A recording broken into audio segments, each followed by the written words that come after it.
परमात्मा हमें याद दिलाते हैं कि तुम इस संसारिक वस्तुओं को अपनी मानते हो, छोटी छोटी बातों पर झगड़ा कर लेते हो, टेंशन बना लेते हो, मुकदमे कर देते हो। आपकी तो काया भी नहीं है, शरीर भी आपका नहीं है, इसको भी एक दिन त्याग कर जाओगे। फिर यह संपत्ति आपकी कहां से हुई है? सर्व सोने की लंका थी वो रावण से रणधीरम, एक पलक में राज बिराजी जम के पड़े जंजीरम। लंकापति रावण ने अपनी नगरी में सोने के मकान बना रखे थे, स्वर्ण के, गोल्ड के। सोने की ईंटें और सोने की गारा बना करके महल बना रखे थे।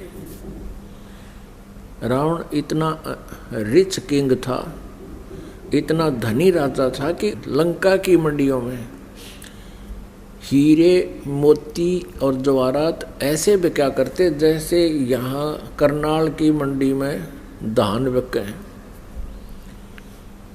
अब ये हिसाब ला लो वो कितना पैसे वाला था। जिस सुख को, जिस वस्तु को हम उत्तम मानते हैं, बहुमूल्य मानते हैं, वो रावण के पास सबसे अधिक थी। और परमात्मा कहते हैं भक्ति बिना क्या होत है, ये भरम रहा संसार, रति कंचन पाया नहीं, रावण चलती बारे। कहते हैं भक्ति बिना क्या होता है, ये भरम रहा संसार। 1 ग्राम सोना भी नहीं प्राप्त हुआ। रावण जब संसार छोड़कर जाने लगा, सभी यहीं छोड़ गया। और उसी के जोड़न तोड़न में ज़्यादा धन प्राप्ति के लिए अनुष्ठान किया करता था, मैं घना धनी हो जाऊं, सिद्धियां हो जाएं। परमेश्वर कबीर जी हमें बताया करते थे, 3 लोक का राज जीव को जय कोई दे, लाख बधाई क्या करे जय नहीं नाम तैने। यदि इस जीव को 3 लोक का भी राज्य दे दे और फिर उसको बधाई देने वाले आवे, कहते हैं लाख बधाई क्या करे। यदि नहीं नाम तने, यदि भक्ति नहीं करता है, चाहे 3 लोक का शासक भी है, वो अपना जीवन व्यर्थ कर रहा है। अगम निगम को खोज ले, बुद्धि विवेक विचार, उदय अस्त का राज मिले है, तो बिन नाम बेगारे। अब परमात्मा कबीर परमेश्वर जी हमें याद दिलाते हैं, यदि भक्ति नहीं करता है ये मनुष्य शरीरधारी प्राणी, तो ये ऐसा बताते हैं जैसे राजा होता है और जो भक्ति नहीं करता उसकी क्या दशा बताई है।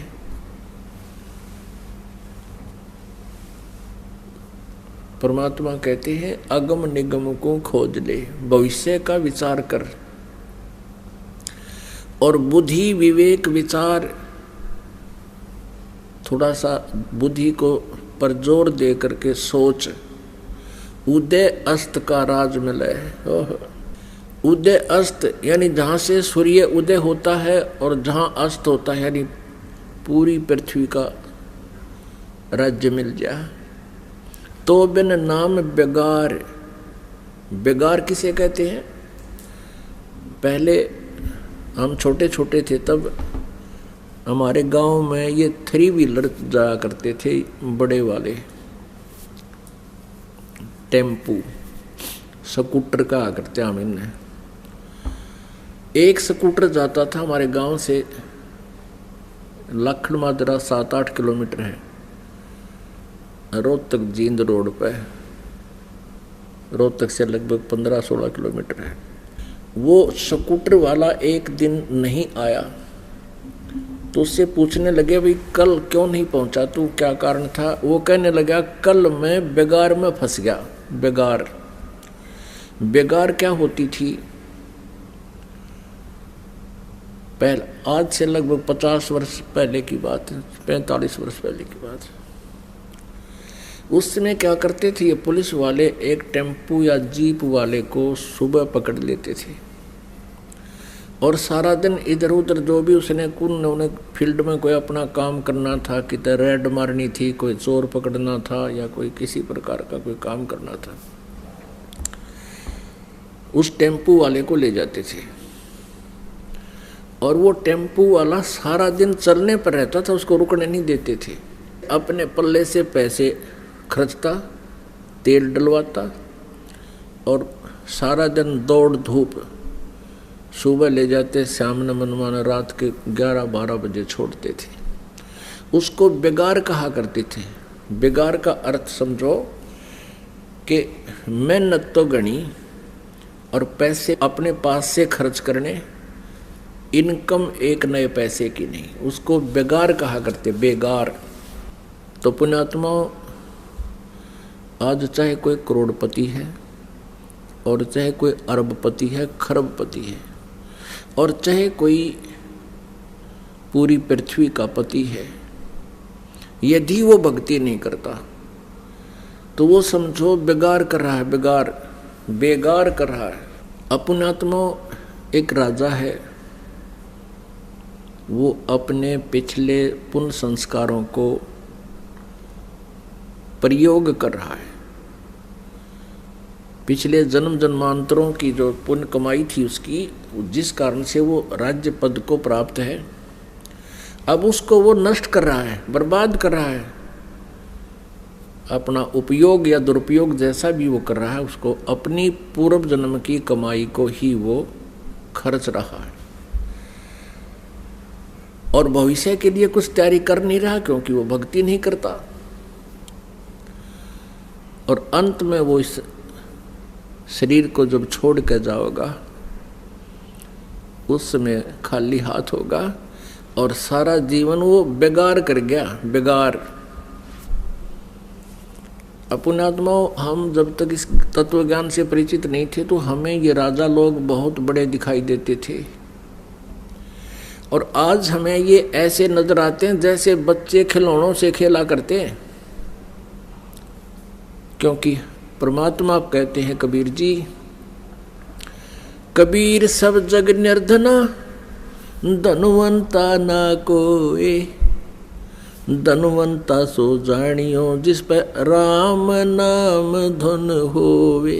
ओह, राम रटत कन्या भली, साकेट भलो न पूत, छेरी के गल में गल थना, जिसमें दूध ना मूत।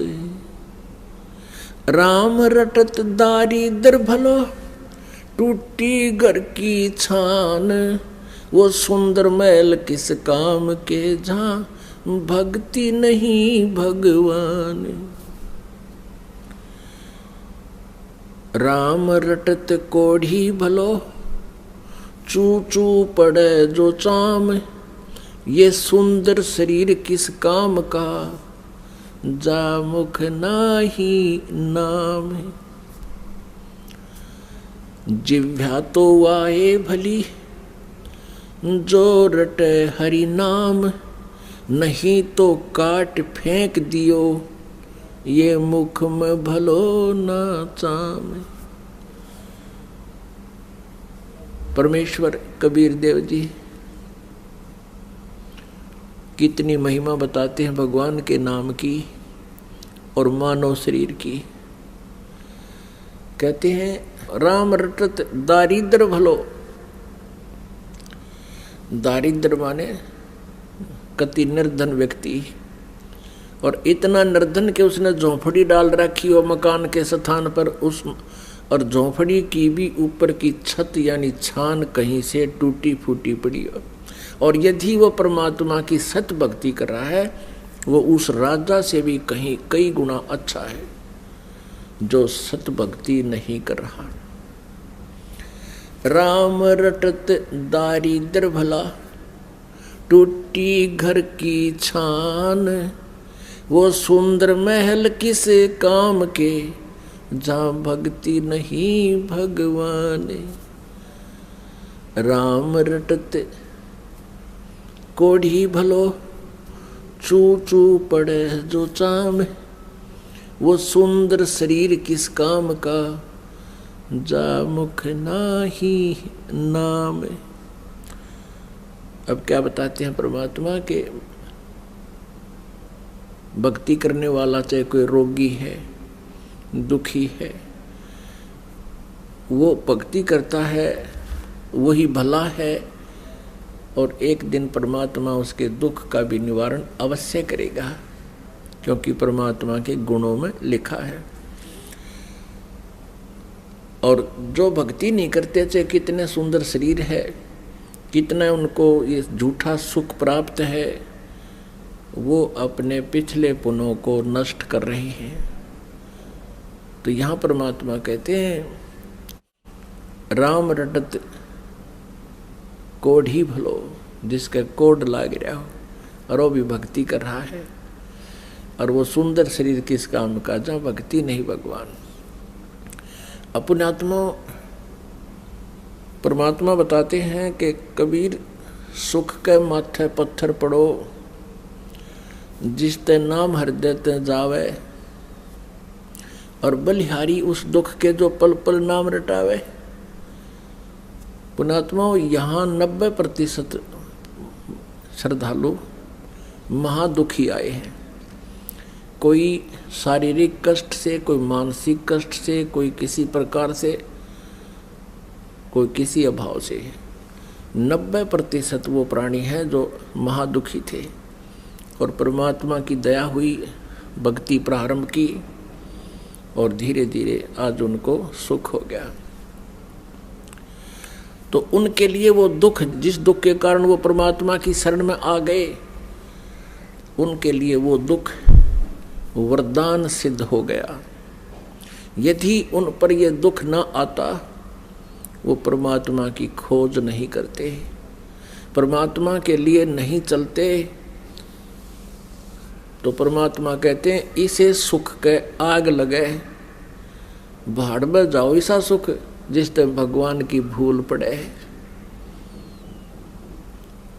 सुख के माथे सला पड़ो, पत्थर लगो इसे सुख के, जो नाम हृदय से जावे, और बलिहारी उस दुख के जो पल पल नाम रटावे।